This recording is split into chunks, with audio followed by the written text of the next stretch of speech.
Chers amis, bonjour et bienvenue pour une histoire pour la table de Shabbat. Cette histoire se passe il y a environ 90 ans à Jérusalem et le Rav Isser Zalman Meltzer, le fameux Rosh Yeshiva de la Yeshiva de Etz Chaim, était avec ses élèves dans sa maison en train de leur enseigner la Torah. Soudain, un de ses élèves lui dit qu'il voit par la fenêtre que le Rav de Brisk, le fameux Rav de Brisk, arrive, s'approche de la maison de Rav Meltzer et, a priori, s'apprête à y toquer pour rencontrer le Rav. Immédiatement, le Rav Meltzer demande au Talmidim de se mettre de côté, d'aller dans une autre pièce. Il enlève ses vêtements de semaine, il met ses vêtements de Shabbat, met son shtreimel de Shabbat. Pourquoi? En l'honneur du Rav de Brisk qui arrive, qui était un génie de la Torah. Alors pour l'honorer, il se préparait. Et en effet, après quelques secondes, on entend toquer à la porte, et avec beaucoup de révérence, le Rav Meltzer, lui-même Rosh Yeshiva, s'approche de la porte et ouvre la porte.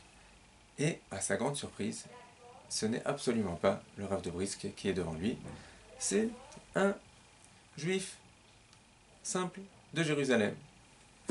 Et le Rav de Brisk, le Rav Meltzer, le fait rentrer avec un énorme kavod, le fait asseoir, lui amène lui-même à boire, lui amène lui-même à manger, demande à nouveau à ses élèves de bien rester de côté et de même de fermer la porte pour qu'il puisse se consacrer entièrement à écouter ce que cette personne va lui dire.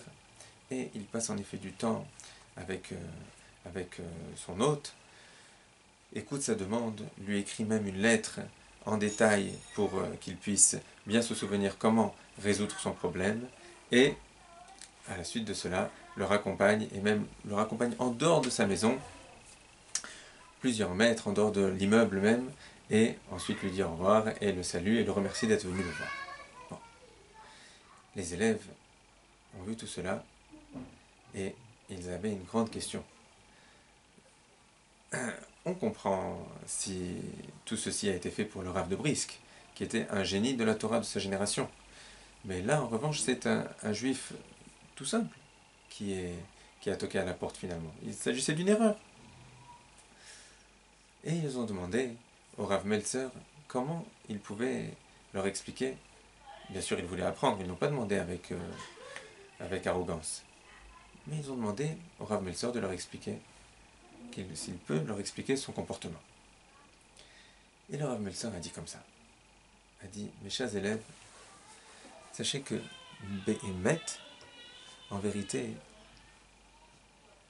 chaque juif, même le plus petit, du fait de la sainteté de sa neshama, et du fait de même les petites mitzvot qu'il a pu faire dans sa vie, on devrait lui accorder même encore plus d'honneur que ce que j'ai fait aujourd'hui. Maintenant, à mon plus grand regret, et au regret de beaucoup de gens, ça n'est pas le minag, comme on dit, ça n'est pas la coutume de nos jours de se comporter de cette manière-là. Et se comporter de cette manière-là s'appellerait un comportement bizarre, un comportement qui ferait que les gens s'amuseraient de nous, se moqueraient de nous, et de ce fait-là, on ne le fait pas pour ne pas que des gens tombent dans l'erreur, la havéra, de se moquer de nous. Mais voici que Hachem m'a mis dans cette situation où j'ai commencé et où je pouvais donner à un juif bémet le vrai honneur qui lui revient. J'avais l'occasion de pouvoir faire ce que vraiment on devrait faire. Alors, vous ne pensez pas, mes chers élèves, que je l'ai fait et j'ai continué à le faire et je l'ai fait comme il se devait?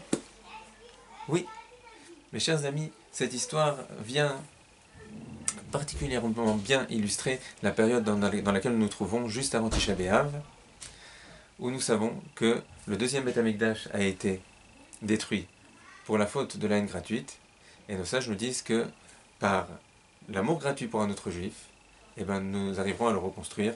Mes chers amis, que nous puissions passer un excellent Shabbat.